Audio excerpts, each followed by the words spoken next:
State University when a shot from a gun rang out.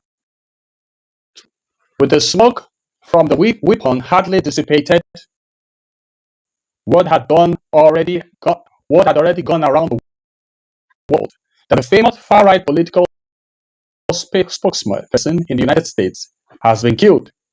His name, Charlie Kirk. I did not know Charlie Kirk that well. In fact, 2 days before he was killed, I saw him for the first time when Ben Shapiro appeared on his podcast. I have, however, come to know a great deal more about him since his death. One of the biggest dangers with Reformed theology in both Nigeria and around Africa is that it almost always tends to parrot what its American counterparts believe and think.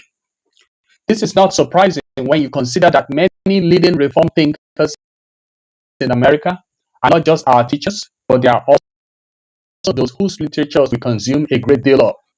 In the light of Kirk's assassination, it might be good to remind ourselves that Reformed theology did not come from America. Historic Reformed thinking came from the Bible. When you consider our more recent history, you will also discover that the Puritans, who many of us Reformed Christians give a lot of regard to, were originally from the continent of Europe, mostly from the British Isles and Netherlands.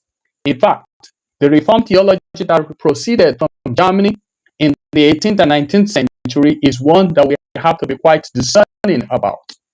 The reason is because the sin of a country has a way of influencing the theology of that nation. This is not only the exclusive preserve of the United States alone, but also including Nigeria.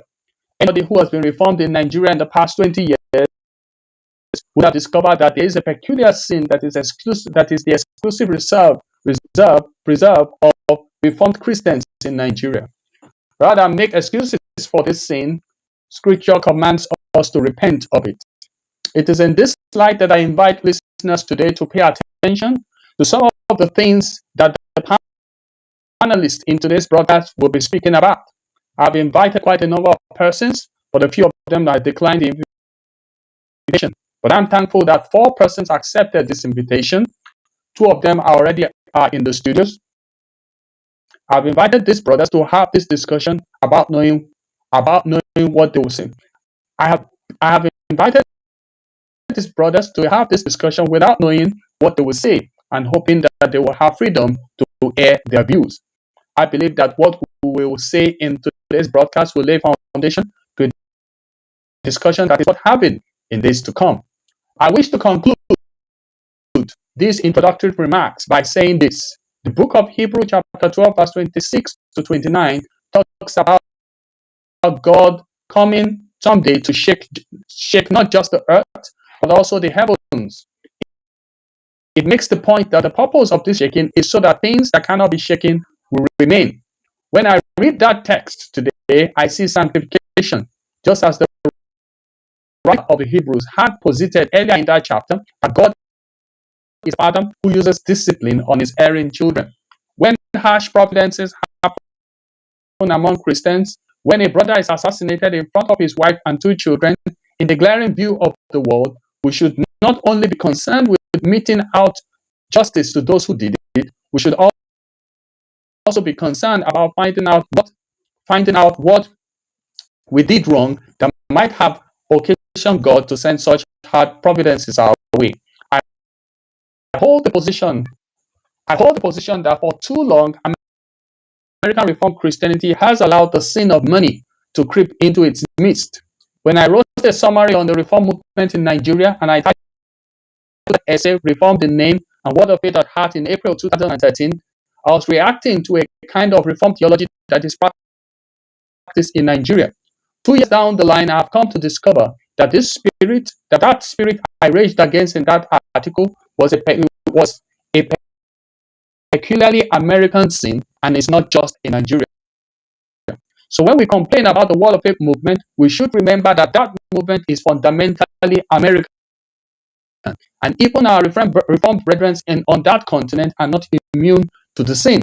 In spite of whatever orthodoxy they may profess, I trust that the Lord Jesus Christ will give all the panelists that are around today to speak mouth to speak, and that at the close of the discussion, the Lord will speak peace to all hearers.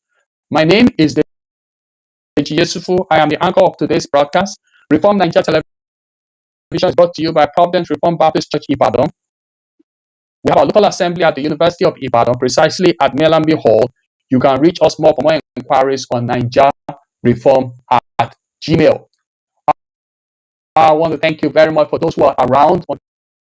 Thank you for hanging around. I believe Mr. Carl Desmond will be around somewhere. Let me try and locate him. He's not yet. He has not yet arrived. But one of our panelists is on ground. Mr. Tunde Oyelowo is on ground. Can you say hello to our? Hello. Yeah. Thank you very much, Tunde. So Tunde is a resident of Ibadan. He is a long-time friend of mine, and I was trying to lay my hands on a couple of people to come and speak on the subject. He was one of the people I was able to lay my hands upon. He's a Christian. He has also been following the Charlie Kirk situation very closely, commenting a lot on social media. So I thought that he should come around. Okay, we're still hoping that Carl Desmond will join us. We're also trusting God that Dr. Mutra Adetola will be able to join us, and also Shogo Faloye will be able to join us. So today, what we're going to do is that we're going to look at those slides that I sent ahead to you, and then we're going to comment on each of the slides. I hope you are ready. Yeah, I am. All right. Okay. So let me try and get the slides out.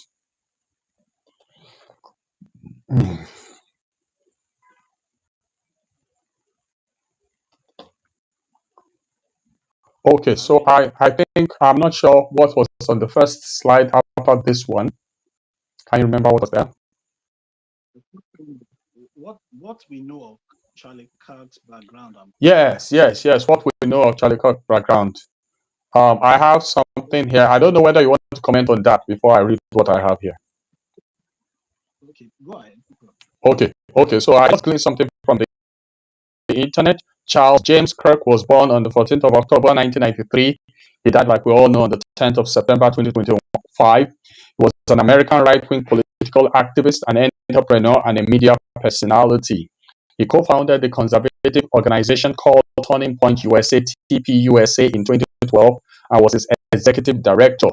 He published a range of books and hosted the Charlie Kirk Show, a radio program. In his later years, he became recognized as one of the most prominent voices of the MAGA movement in the Republican Party, and since his death has been considered an icon of modern American conservative. Kirk was born and raised in the Chicago suburbs of Arlington Heights and Prospect Heights, briefly attending Harper College before dropping out after one semester to pursue political activism full-time. He worked with various donors to fund TPUSA, rising to prominence via formal college rising to prominence via informal college campus debates held at his signature Prove Me Wrong table. He extended TPUSA influence through initiatives such as the Professor Watch List and mass rallies aimed at young voters, and has since been credited with generating interest in political conservatism among American youths. Under Kirk's leadership, TPUSA developed several affiliate groups, including Turning Point Action and Turning Point Faith, with the latter aimed at mobilizing religious communities around conservative issues. Initially critical of the evangelical right, Kirk later shifted to Christian nationalism, advocating a different form of government. A key ally of Donald Trump, Kirk espoused a variety of conservative stances, including opposition to abortion, gun control, DEI programs, and LGBT rights. His more controversial views included his criticism of the Civil Rights Act of 1964 and Martin Luther King Jr., as well as his promotion of COVID-19 misinformation, false claims of electoral fraud in 2020, and the Great Replacement conspiracy theory. On September 10, 2025, Kirk was assassinated while speaking at TPUSA public debate event at the Utah Valley University campus. His death gained international attention and led to the condemnation of political violence by prominent domestic and international figures. Trump announced that posthumously Kirk would posthumously receive the Presidential Medal of Freedom. So that is how far we can talk about his background. Don't know if there's anything. I gleaned this from Wikipedia. I don't know if there's anything you want to add to that today. Okay, so today, I hope I didn't log him out. All right, so today has just quick briefly gone on. So that's how far we know about Charlie Kirk. I have listened to a lot of conservative views on him. A lot of people are speaking about, and apparently he was a Christian man. Uh, He was somebody who loved Jesus Christ. He had a commitment to bring the gospel to the public. You know, America is far gone when it comes to religion, and it will require somebody like Charlie Kirk to be able to do what he was doing. You know, to be able to revive our religion in the U.S. But today, do you want to say one or two things in addition? okay. Yeah. What I want to say about Charlie is he's a great guy. I personally, I got to know him some days ago too. It's Hmm. not as bad, but when he was shot, I discovered that I remember that I've seen his video long ago. I was like, is this guy?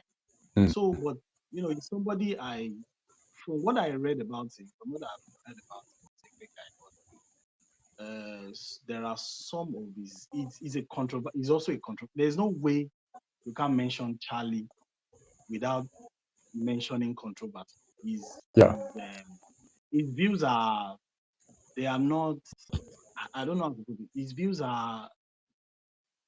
It's not if you have 100 people in a room and Charlie is speaking, and those people are from diverse religions and backgrounds. There's no way Charlie will infuriate about 80% of them. yeah, But it's not as if what is infuriate. What I mean by that is he's too blunt. He's too he's too direct to the point. He speaks directly. He doesn't look at emotions. He doesn't mean what. He doesn't try to how would I put it now? He doesn't try to like consider your emotion. You get so that is not to say that Charlie doesn't have his flaws. And in fact, that can be one of his flaws. That can be what I just said now can be one of the reason why people hate him because if you are relating with somebody and you know that okay, this person probably is not very privileged or probably was assisted by a program. Charlie is a kind of person that will just say it like that. He yeah, wouldn't want to know what led to what happened to the person or why that person in whatever situation the person is in. Charlie will just mm, go ahead and say. So I believe Charlie is from his the way he leads. He's somebody I respect. For you to be like going up from age 18, yeah, it shows a lot about that guy. He speaks a lot about that.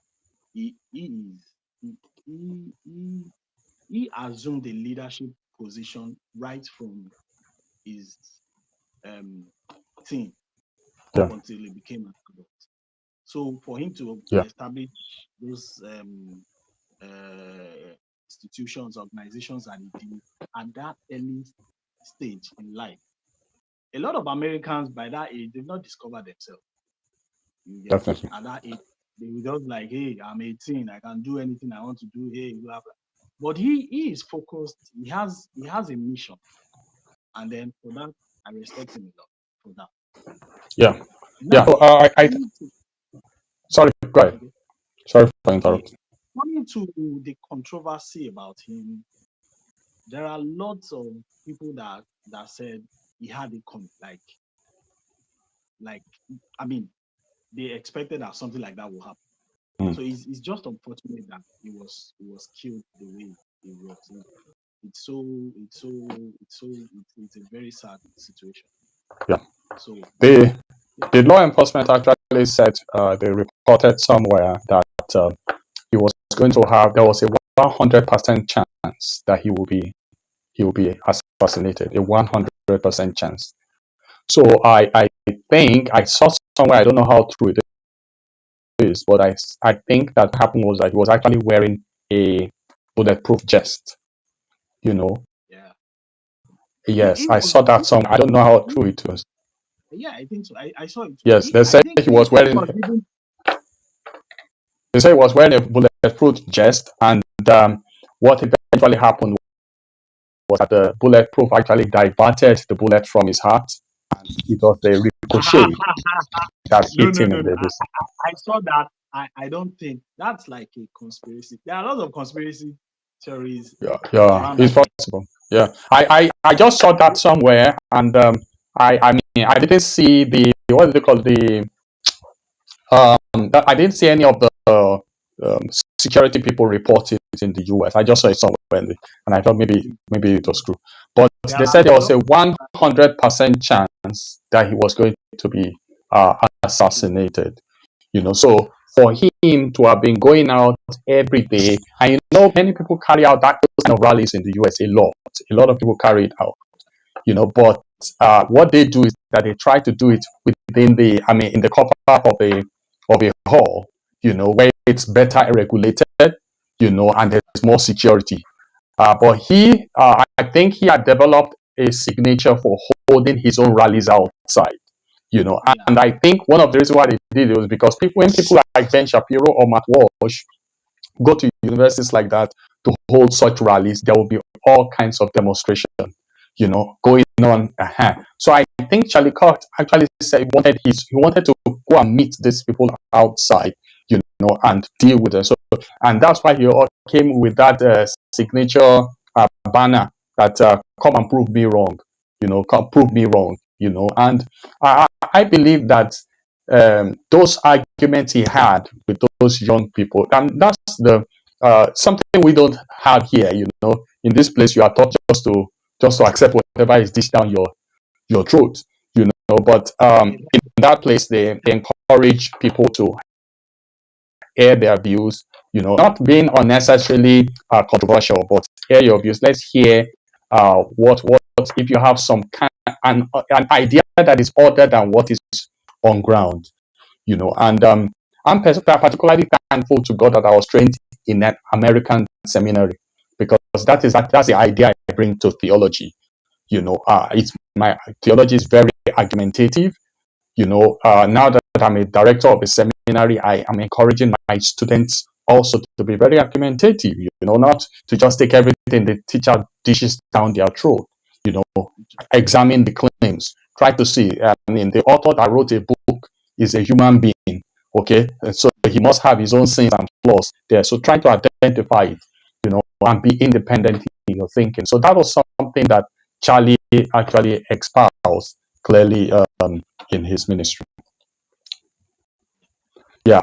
Tunde, are you done with that? Can we look at the next slide? I can't open those slides easily here, so I'm just going to be reading them out.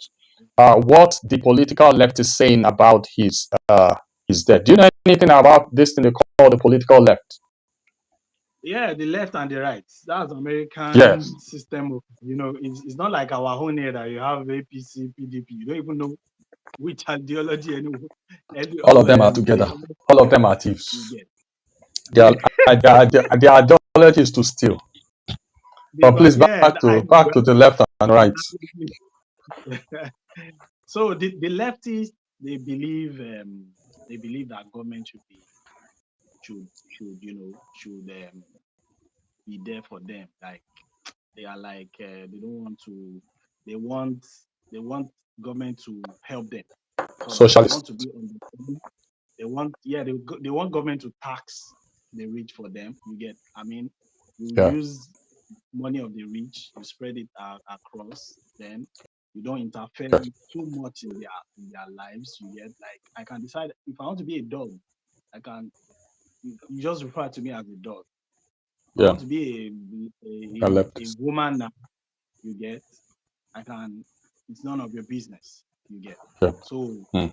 that more of like their own ideology. But this Charlie Kirk guy is is is his views are not does not align with a lot, and this is also you see that American ideology, left and right, somehow sometimes it cuts across. You get, you can find a leftist guy now. I mean, what do they call them now?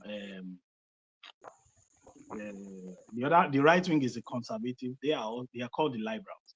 Now you Yeah. can find some of the views of the conservatives. They share some of the views, and then vice versa. You get, but in this case, a lot of them don't agree with Charlie Kirk. A lot of Yes. because of and you won't blame them because it's the way Charlie also presents his views and Charlie is the kind of guy that if you are holding a debate with him, if you are not Mhm. properly versed, you get in what you are discussing, he will win you hands down. He will just rush you. There's before you answer one, he's already giving you another one that you are thinking, but this is not what I am talking about. It will just come Yeah. from all kinds of angles. So now the leftists, they don't actually agree a lot with his views, with a lot of his views. You get, so that's it. Okay. And I won't, like I said, I won't blame them because there were many instances that Charlie would be will be, the way he talks. Mm. Me, I don't support his killing by any means, but I would have wished that it could It was more it could come down circumspect. to people. Yeah, he's too blunt and direct, and there are lots of things he says that are not right. Okay. You get, there are some statistics he gave that are not right, particularly about the blacks. You get. So Okay. I don't think the leftists agree with him a lot. Yeah. So, what the issue actually is that our world has been experiencing a renaissance. Think, I personally think that thing started earnestly after the 16th century Reformation started in Germany. And it all started with reading, education, people being able to read, people being able to share ideas through books. And so that's how it all started. But one of the things that those people did, especially, in fact, it started with Luther, it started in the days of Luther, was that ordinary people began to challenge the idea of the higher class. Okay, so we have it in Nigeria. It's very, very pronounced in the East, but it's everywhere, where you have the ordinary people and then you have the nobles, the big people, the big men, the aristocrats, the ordinary people, the aristocrats. The person that is above all the aristocrats will now be the king. That's the monarchy. Okay. So somehow the aristocrats, through their purchase of land and owning most of the wealth of the land, they begin to have the say on how the nation will be governed. And that's the reason why Nigeria is going back to that same state where one man with a lot of money just comes to buy up everybody. You know. So that was what was happening for a long, long time in Europe. Until the first thing that I think that broke the ice, a lot of things had happened, but one of the major things that happened was the American Revolution, when America threw off the colonial grip of Britain on them, or of England on them. Immediately after the American Revolution was the French Revolution. And the whole argument behind the French Revolution was that the monarchy cannot continue to, in a sense, enjoy while the ordinary people are suffering. Okay. Now, by the that was the and that was happening towards the end of the 18th century. As we're entering into the 19th century, many political theories began to follow themselves. You know, it was eventually somebody like Karl Marx and Engels that posited the idea that the ordinary people must be given prominence in life. It's not enough to just have one rich person to own everything. Okay, the work workers are the lifeblood of every working system. All right. So at the end of the 19th century, two political theories came both to Europe and America, and that was socialism and capitalism. Okay, the extreme of socialism was communism that was practiced in Russia. Okay, it's been practiced in places like Cuba and China today. Okay, and then the extreme of capitalism is what you have in the United States, where individuals own everything. There's free market. Everybody just go and make your money, and use people anyhow. But in the middle of it, you now have something like socialism. Okay, now how much socialist theory should government employ in the system is what we do not know. The left believe that there should be more socialism in the sense that government should help the ordinary people more. Okay, the right believe more in capitalism. That's to say, government should give liberty to everybody, go and make your money, and let the smartest man, and then even after the smartest man has made his money, the smartest man will leave all the money for his children, and many of his children who never worked one day will just be living large. So that is the political left and right divide. All right.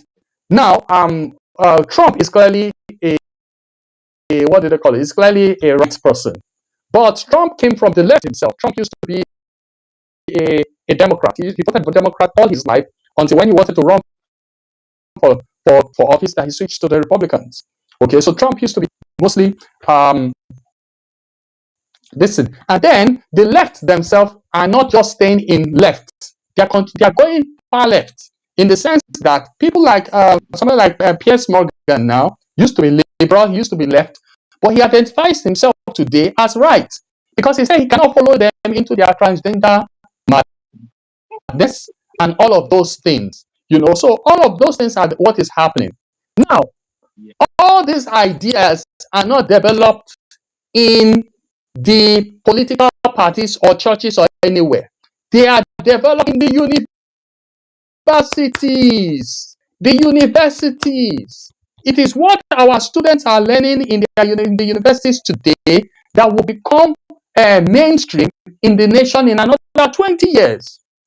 So what Charlie Kirk did was that he took the battle to the universities.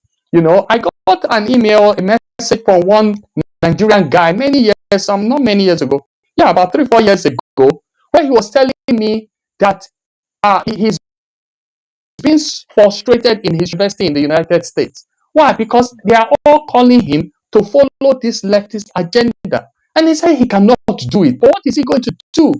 All his professors are all leftists. So what Kirk had decided to do was to take the battle to them, and argue with them in the university itself. Because if he's able to change the minds of those young people, then hopefully they will come into the into mainstream and bring about change. And I think again, the far left position was so foolish that it's not difficult to refute at all. It's not because how do you explain? How do you explain somebody who is a man is transgendering to a woman and so on and so forth? Dr. Adeola is here. Hope you'll be able to stay with us. So that's it. Now that Dr. Adeola is here, probably I'm going to give him opportunity to speak. Doctor, Okay. Ekabo. Sorry, Tunde, just hang on a little bit. Doctor, are you with us? Yes, I am here. Okay. I don't know if you wouldn't mind. Did you hear what we're discussing? We're talking about. I just joined. Oh, okay. So we have looked at what we know of what we know Charlie. what we know of Charlie's background and person. Now we're looking at what the political left is saying about his death. So we're trying to explain to the viewers what the political left is, and what the political right is and how we came about with the right and left situation. And so, do you want to say one more thing before we go to the next point? Okay, you know what? The word out there is that you were talking about Charlie trying to correct the minds of the young ones. I think Charlie is a little bit late. Yeah, for him to be trying university students Those guys are already formed. You can't break them again. Mm. What I think Charlie could have done is perhaps, well, we are all man, and I'm not trying to be like a know-it-all person, but I feel if he had gone after the the, the little ones, you get, Mm. because sometimes you know the American system. If your Yeah, child comes to you and say, "Daddy, I'm not feeling like I'm a boy. I think I'm a girl." What would your response as a father will determine where that guy will end up in life. that's right. You know, I heard that some of those things are happening right from that age in their schools, not necessarily at home, but in the schools from a very young. I mean, when they were kids, when they were little toddlers. I mean, no, I don't want to use toddler. From little age, maybe 5, 6, 7, 8. You Mm. get. So I think probably if Charlie had started from there, Mm. maybe this would not have happened. Because if you are talking to, I'm talking in respect to this community of gays, lesbians, and everything, Yeah, LGBTQI, so and so. So if he had addressed those issues right if from that, I feel he should leave those university guys and yeah. invest You them on. know, at that stage, for children at elementary stages, that's the job of parents. That's what I think. Dr. Adetola, but but let, but if okay, sorry. Go ahead today. Go ahead today.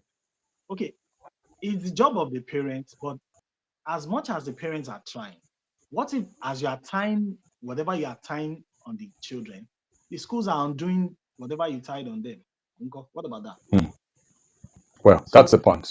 That's the point. schools should not be every child should be allowed to grow the way he should grow, not drawn into those LGBTQI things. That's what I'm trying to say. All right, Dr. Adetola, welcome to the discussion. Let me throw this question at you. Our third slide says, was Charlie Kirk a white supremacist? Was he a white supremacist? Because quite a number of people have been making that argument. Sorry, say that again. Was Was he Charlie what? Kirk a white supremacist? Well, you know what uh, so the way the political left have framed discussion to attack those with whom they disagree, if you have been following in the last decade or two, is they throw away all of these languages, and it's just to, I think we say you can call a dog a bad name to kill To it. hang it. All of these words have now lost meaning. It's it's Nazi, it's Hitler. These words have no meaning anymore. And they throw it out at every chance.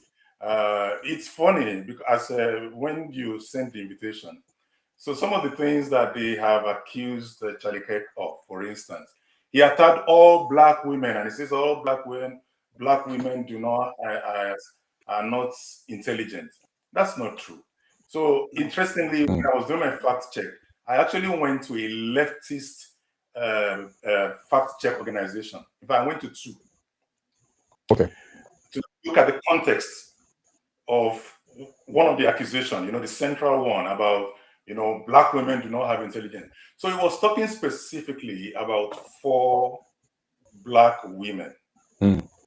Representative Sheila Jackson, Michelle Obama, and I'm trying to remember the two other women. In fact, it's funny because I'm not even looking at a right-wing organization. I'm looking at two fact-check organizations that are left-leaning, and they Mm. gave the context that Okay. no, they said it clearly. I even have the image, and they said no, he wasn't talking about all black women. He was talking about uh, two black, about four black women. And they gave the context, and then they said they were very clear-minded that no, he wasn't talking about all black women. So this is where we are at now. So the question, so to answer your question, no, he's not. And I have this based on the testimony of many black men and black women. Candace Owen, for instance, gave a tribute. I think it's about 29 minutes long tribute because he traveled around. Sorry, she traveled around for 2 solid years with Shelley Kirk on TPUSA, Turning Point USA. Yeah.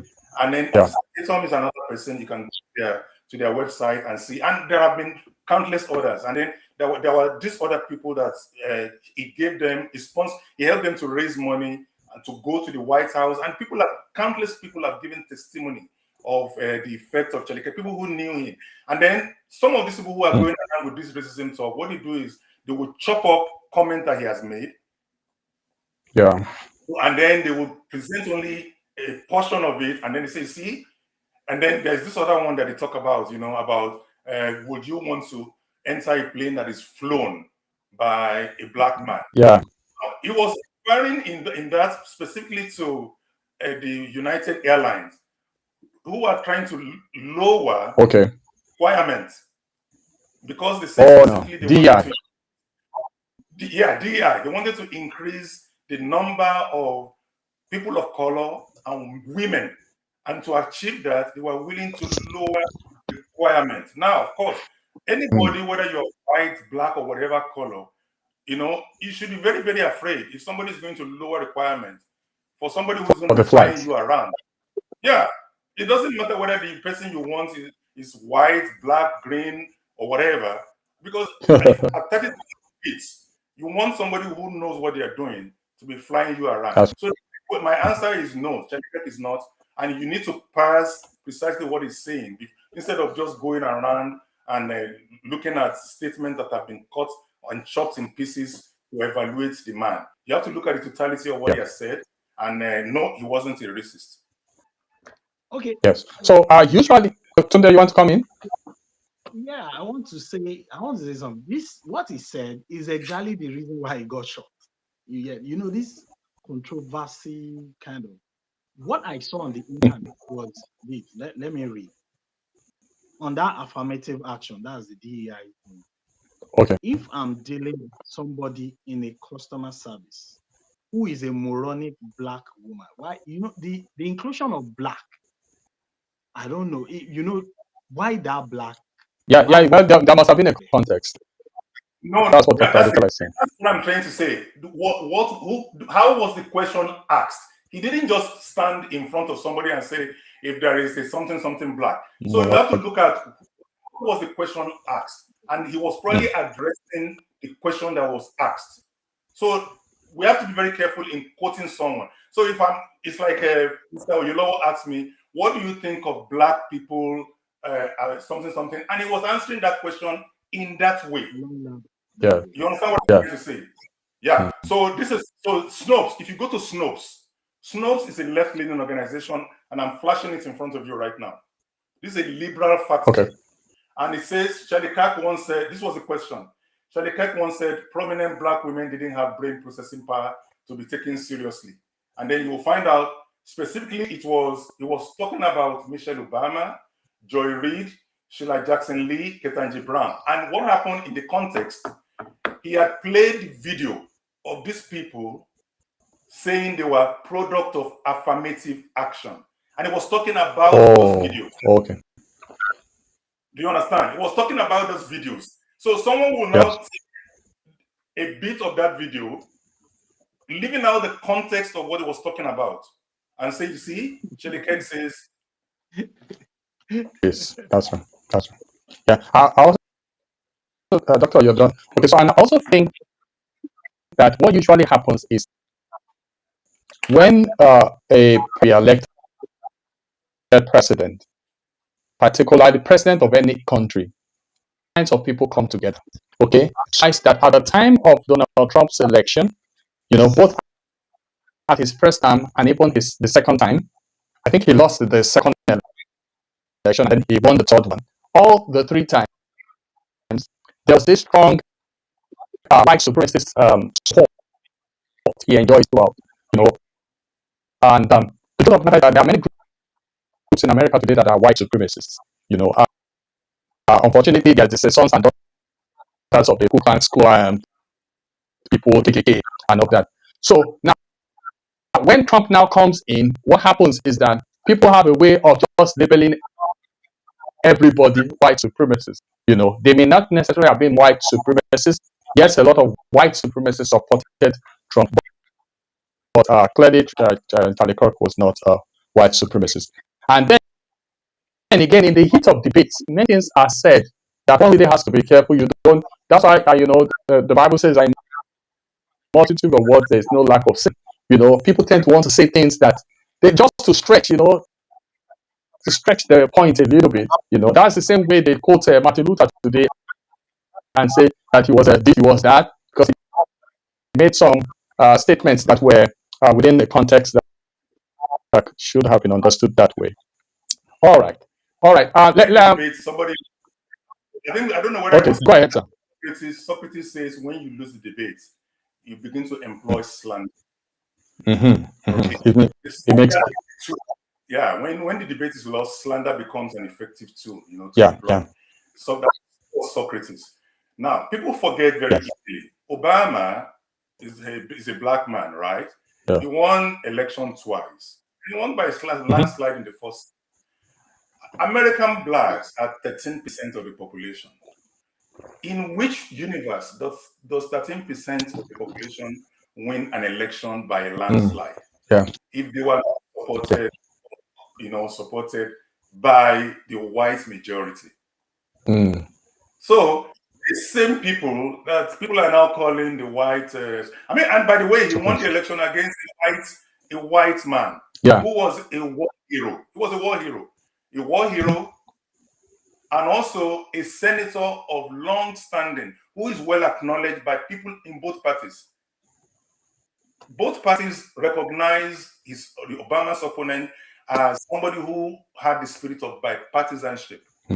Even though he was a Republican, but he was one of those people that built bridges for decades. He will work as a Republican and reach over to Democrat. But nevertheless, Obama appeared and they jettisoned all of that and they went over. And they supported. And in the second time when Obama ran, he had less support, but it was still whites supporting him. But I'm sorry to say that a lot of that support that he had in the first time, unfortunately, had been wasted, on a lot of things. I'm talking about Obama now.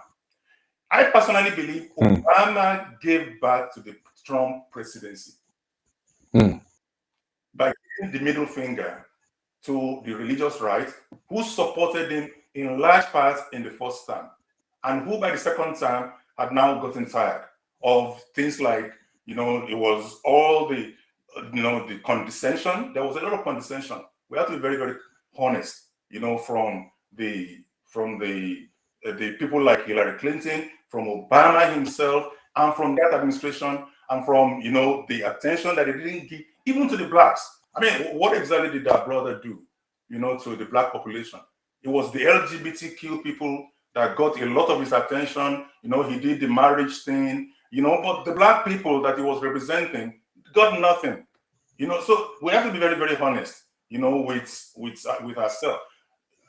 Look, I don't begrudge him. I'm happy that now we can point and say, look, a black man became, but it's all about identity politics. And the way to rule is not about saying, a black man got there. Look, I don't care if a black man got there and I'm not getting, it should be about equality, it should be about performance and all of that. If a black man got there and my life became more difficult and things became more expensive and I'm unable to put food on the table, it really doesn't matter. I honestly don't care if a green man is there, as long as life is easier. As we have provision.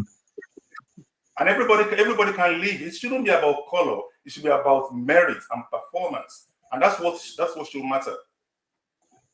Okay. So I want us to look at this question. What about gun violence in America? Because I think it is about time that the United States look at that gun violence thing. I must also confess to you that I have not been very comfortable with a lot of our Christian brothers, many of them reformed, who brandish guns all around, and they pose with it. And, it's as if the gun culture has become mainstream. I mean, people boast about the amount of different type of guns they have in their houses, and these guns are not cheap. Some of them can buy cars. The bullets alone, I learned it's like $40. So I don't know what's happening with gun violence. It does. I mean, and the Republicans always they always shy away from it. In fact, when I was reading about Charlie Kirk, I saw that he was pro gun. Um, I believe that the American philosophy or ideology of encouraging men to keep their gun is still a correct one. I think it is. But at the same time, there must be control. You know, um, a boy cannot be saying, okay, cannot be coming of age, and then the parent will now carry rifle and give it to him and say that is your gift from your grandfather. What kind of mentality is that? So I think it's about time they look seriously at that question. What's his name? Tunde, do you want to comment on that before Doctor? Okay. Um, about gun. Yeah. Americans, they believe, if somebody, I don't know, probably it's insecurity or something. If you are going into a place and then maybe you missed your road and then you were knocking, you can just get shot for missing. Maybe you want to go to A, you went to B, and in Africa you'll be like, Tale, who are you looking for? And then this is not the house. But they can just respond with a gun right from their sitting room. You get Dr. Adetola is in Canada. He will confirm to us whether that happened. No, I'm not speaking about Canada. I'm talking about US.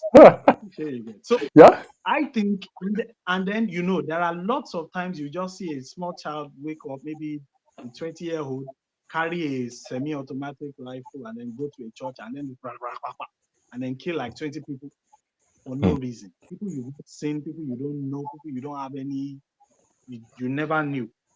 So I think the gun control thing, they should look into it. But it's almost impossible. In my own opinion, I don't know how they are going to do it. Because before you can unwrap, you can reverse ideologies and things that have been there for decades.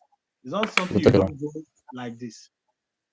So, and if they are able to do it, what happens to knives? You get Knife is a British thing. Yeah, you can. Okay, you can't get rid of knives. So, but what I think America can do is, I support that. Okay, if they want to get rid of guns, they should at least maybe make available some kinds of gun that are not the gun that you squeeze and then 20 bullets will fly out. Automatics. Yeah, within 2 seconds, you get maybe some small pistols that will not have more than 4 bullets maximum that you can use to defend yourself against arm or use to rescue a victim. You don't have you cannot be licensing guns that can kill tens of people within 1 second. Yeah. So Tunde, let me rephrase the question for Doctor. Sorry, let me rephrase the question for. So, Doctor, you are just at the north of America there. How have you people been able to adapt the gun issue without falling into the American extreme in Canada? Well, first of all, it's a different culture, and I'm always very leery about imposing different cultures. Let me give you an example. So Australia, for instance, about 2 decades ago, they were able to take out about 1 million guns. But Australia is a much smaller country. So they did what they call a gun buyback, and they took out 1 million guns their from their population, and they basically inserted incentives for people to return their gun, and they paid them money. But America has more than 400 million guns. There are more guns in America than there are people. Nigeria. So the population of America is about 350 million, and they have like over 400 million guns. So that's number one. Number two, it's a right. it's a Second Amendment right in the United States. And it came from the days long before now, because most of America is actually rural. And very Yes. often, the places that are far, many places are far from where you can easily pick up the phone and you will have the police Call the available gun. in. That's right. So they need to have their guns, not just for hunting, for their lifestyle, but also for self-defense. You are not going to get out of the US. You can try all you want. It's not going to happen. That's number one. Number two, despite all these things that people say, I had my brother Tunde say that you can reduce the gun, to carrying less than 20 ammunitions. You know what? You can do that. Do that all you want. First of all, it will be hard for you to get it through. But those are actually not the guns that are responsible for the mass killings. Chicago, one city, Chicago, the city of Chicago, they have anywhere from 500 to 800 homicides every year. Every year. And of course, that's mostly black. I'm using that as an example because it's something you can easily Google and find out. Every year, from 500 to 800 people are killed every year, our people. And it's not this rifle, these ones that have, these guns that have 100, the packs 100 ammunitions that can shoot 100 ammunitions. No, it's handguns that are killing people there. Yeah. It's the handgun, the pistol, the one we call pistol, that is killing Yeah. people. Guess what? It is not even the guns that are licensed that people actually apply for and they get legally. It is the illegal guns That's the problem. killing people. And they are killing 500, 600, 700 people every year in one city. One city. So that's number one. Then there is this myth, that police are killing black. You remember this thing, hands up, don't shoot. The myth that went around about a decade ago when a black young man was killed. It's a lie. Don't get me wrong. I'm not saying police are not killing, but then if you go and check out the number of criminals that are or people that are killed by the police every year is actually way, way small. It's actually black on black violence, very much like what we had in South Africa. I think I was getting in South Africa. It's black people killing blacks with illegal guns. Those are the places we should be focusing.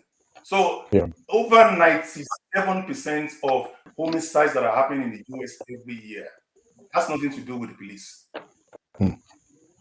So that's illegal guns. so that's the reason. Yeah. So we need to start focusing. I know these things ginger up, emotion. Police are killing people. It is the guns. It is all these guns that have ammunition that are killing people. Actually, the statistics actually show. You can go to the FBI website. All this information is there. It is the illegal guns. It is the handguns, and it's not all these ones that have all these. I know it's the time they reach the news is when some crazy person goes to some school, which is sad. Every single death is horrible, but that's not where the statistics is going. Now, somebody who is actually intent of committing mass murder, whether it's a knife, I think it was in China not too long ago. Somebody got out a knife and I think stabbed 18 people or something like that. With a knife, one knife. Or like they do in Europe, somebody gets into a vehicle and mows down. It even happened in the US. There was a parade and somebody got into a car and ran down a whole parade of people. We have all these crazy people who are doing all these crazy things. So I'm just saying, we have a black on black violence and we have a criminal problem. These are the people that are actually in the mass murders. Go and look at the statistics. Yeah. So they used to say that the blood of Christians is as a seed. So I see that there is a revival of religion in America today because of Kirk's death. Lots of people are going to church. A lot of people are hearing his message. I mean, Facebook is full of his pop-ups, which I wasn't seeing in the past. So there might be a sense in it that Jesus Christ is in this. After all, what do you think? Tunde? Okay. Yeah. Well, I wouldn't. because I've seen both sides. I've seen black people left church because of that, because their pastor was talking about the ideologies of Kirk, and then like it wasn't, that kind of soft spots that Yeah. everybody Yeah.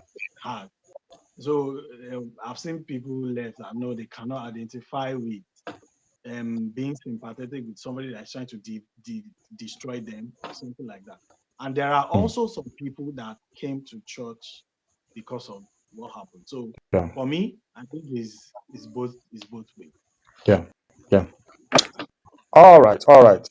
Doctor, you have a comment to That's it. round up? What's his name? There was the pastor who was growing weed in Georgia, Atlanta. The one that took over. Those are the kind of pastors. What's his name? The weed growing pastor. It was Um, going with. This I don't went think I viral know last him. Okay. week. It's America that has all kinds of people. Yeah, yeah, it's the weed. It grows weed or is investing in weed. That's one of the ones that was calling Jelly Kirk a racist. Okay. His name just eluded me now. To come to me. Okay. Jamal Bryant. Jamal Okay. Bryant. Okay. Yeah, go check him out. You'll see. He's immersed in all sort of scandal. So that one wants to talk. He says someone is a racist.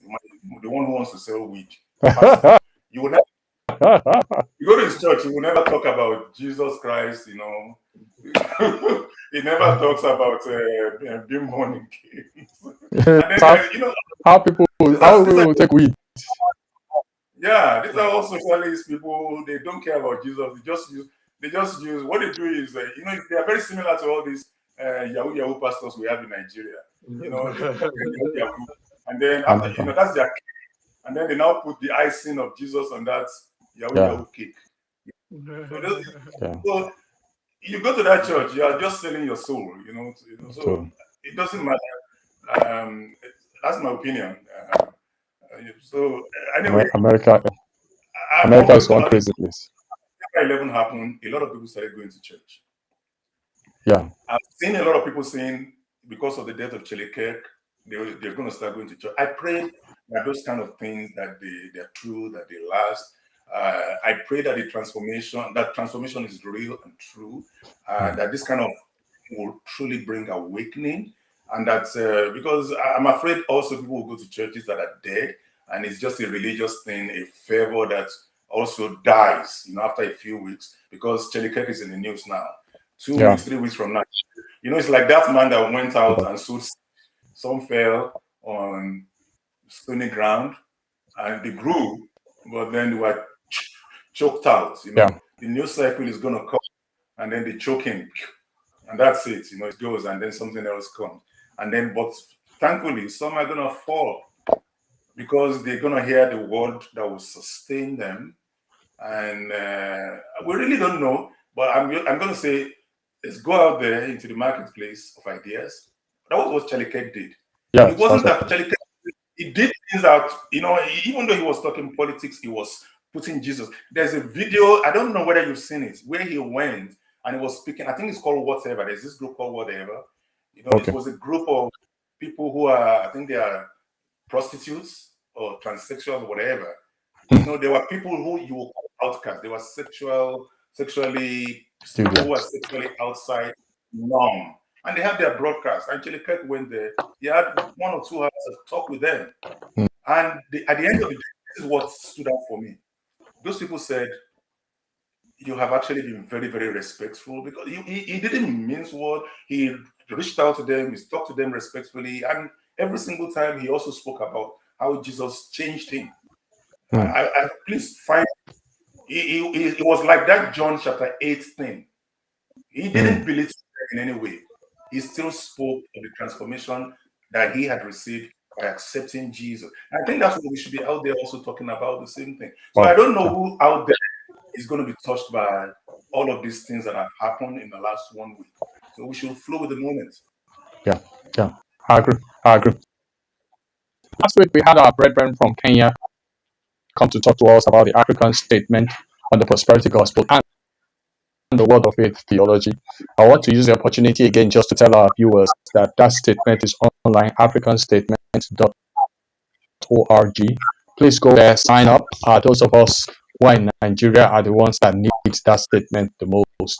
You know, if I could get 1,000 Nigerians to sign up tonight, I'll be very happy so that we can overtake the Kenyans. The Kenyans are not the owner of the prosperity gospel. We are. They just borrowed from us.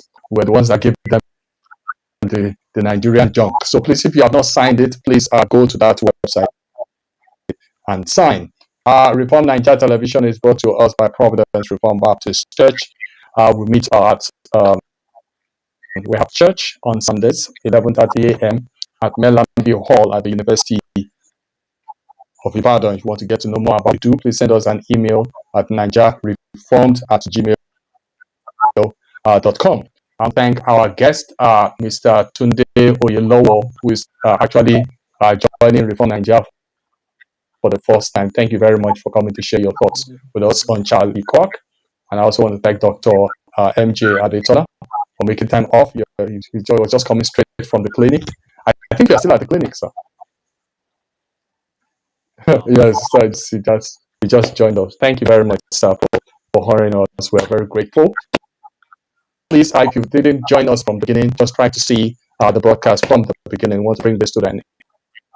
And next week, we trust that we'll have something else for us. We don't have anything on the line for now, but as soon as we have it, we'll bring it to your doorstep. Thank you very much and remain blessed. God bless and good night.